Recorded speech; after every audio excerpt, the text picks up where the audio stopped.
अस्सलाम वालेकुम। चिकन में केचप डालें और कमाल देखें। आज मैं आपके साथ चिकन फ्राई की बहुत ही मज़ेदार सी रेसिपी शेयर करूंगी जिसको आपने पहले कभी नहीं बनाया होगा।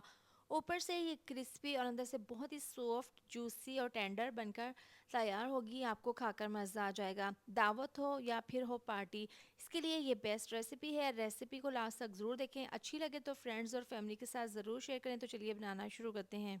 तो इस रेसिपी को बनाने के लिए मैंने 10 अदद लेग वाले पीसीज लिए हैं। सबसे पहले छुरी की मदद से हमने इसके अंदर गहरे कट्स लगा लेने हैं। एक साइड से 3 से 4 कट्स लगा लेंगे। इसके बाद दूसरी साइड से भी तमाम लेग के पीसीज के ऊपर अच्छे से कट्स लगाने के बाद बड़े से बाउल में डाल देंगे। 3 बड़े चम्मच नमक डाल देंगे, 4 चम्मच सफ़ेद सिरका और इसमें काफ़ी सारा पानी डाल देंगे, इतना कि ये तमाम लेग के पीसीज इसके अंदर अच्छे से डिप हो जाएं।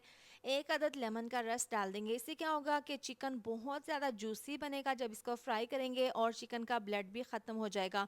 1 घंटा हमने इसको नमक सिरका और लेमन वाले पानी में रखा है। देखें इसका कलर भी चेंज हो गया है और बहुत अच्छे से इसको हमने वॉश कर लिया है। इसका ब्लड भी ख़त्म हो गया है। अब इसमें 2 चम्मच टमाटो केचप डाल देंगे और 4 चम्मच इसमें चिली गार्लिक टमाटो केचप डाल देंगे। साथ ही इसमें 4 चम्मच डाल देंगे सोया सॉस और 4 चम्मच इसमें लेमन जूस डाल देंगे। ये डालने के बाद इसमें डाल देंगे 2 चम्मच लहसुन अदरक का पेस्ट।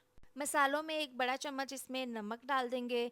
1 चम्मच जाएगा इसमें कुटी हुई लाल मिर्च का। 1 चम्मच इसमें डाल देंगे पिसी हुई लाल मिर्च। आधी चम्मच इसमें हल्दी पाउडर डाल देंगे। 1 चम्मच धनिया पाउडर और 1 चम्मच इसमें पिसा हुआ गरम मसाला डाल देंगे। 1 चम्मच इसमें चिकन पाउडर डाल देंगे। इससे बहुत अच्छा सा फ्लेवर आएगा। ये डालने के बाद 4 से 5 चम्मच ऑयल डाल देंगे। अब हाथों से इसको अच्छे से मिक्स कर लेंगे। आप किस शहर से मेरी वीडियो देखते हैं कमेंट करके ज़रूर बताया करें ताकि मैं आपका शुक्रिया अदा कर सकूं। अच्छे से चिकन को हमने मैरिनेट कर दिया है। अब इसको हमने 2 घंटे के लिए रेस्ट के लिए रख देना है ताकि तमाम मसालों का फ्लेवर कट्स के अंदर तक चला जाए। इसके बाद 2 घंटे हो गए हैं इसको रेस्ट के लिए रखे हुए। 2 अदद अंडे डाल देंगे। अब दोबारा से इसको हाथों की मदद से अच्छे से मिक्स कर लेंगे। ये चिकन फ्राई की बहुत ही मज़ेदार सी और ज़बरदस्त सी रेसिपी है। अब अंडे जैसे ही इसमें मिक्स हो जाएंगे तो इसमें हम डाल देंगे आधा कप कॉर्नफ्लोर।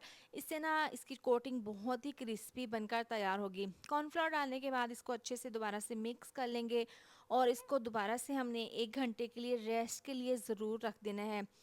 कवर करके रख देंगे। 1 घंटे के बाद इसके अंदर हम डाल देंगे ब्रेड क्रम्स। ये मोटे वाले बाज़ार वाले ब्रेड क्रम्स हैं और इस तरह से इसके ऊपर तमाम चिकन के पीसेस के ऊपर इसको छिड़क देंगे। इससे ना बहुत ही क्रिस्पी चिकन फ्राई होगा। तो अब ये इस तरह से डालने के बाद एक एक लेग पीस उठा लेना है और इस तरीके से हमने इनको फ्राई कर लेना है। पैन में ऑयल को गर्म कर लेंगे। मीडियम टू लो आंच पर आपने 3 से 4 पीसीस डालकर इनको फ्राई कर लेना है। 5 से 6 मिनट हो गए हैं एक साइड से फ्राई होते हुए। इसके बाद इसकी साइड को चेंज कर देंगे। तेज़ आंच पर फ्राई करेंगे ना तो अंदर तक ये फ्राई नहीं होगा, अच्छे से अंदर से कच्चा रह जाएगा। तो आपने बिल्कुल मीडियम टू लो आंच पर इनको फ्राई कर लेना है। तकरीबन यहाँ पर इसको तकरीबन 12 से 15 मिनट हो गए हैं फ्राई होते हुए। बहुत अच्छे से ये अंदर तक फ्राई हो गया है। इसके अंदर हमने गहरे कट्स लगाए थे, इस वजह से ये अंदर तक बहुत अच्छे से फ्राई हो गया है। तो अच्छा सा गोल्डन क्रिस्पी कलर आने के बाद इनको हम निकाल लेंगे। बाकी तमाम चिकन भी इसी तरह से फ्राई कर लेंगे। देखें यहाँ पर तमाम पीसेस को मैंने फ्राई कर लिया था और इसको स्ट्रेनर के ऊपर रख दिया था ताकि इसमें जितना भी एक्स्ट्रा ऑयल है वो निकल जाए।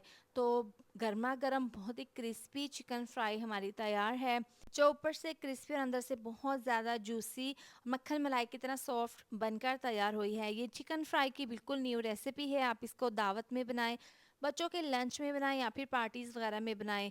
आपको खाकर मज़ा आ जाएगा। रेसिपी पसंद आए तो वीडियो को लाइक शेयर सब्सक्राइब कर दें। मिलते हैं नेक्स्ट वीडियो में। अपना बहुत सारा ख्याल रखें। अल्लाह हाफिज़।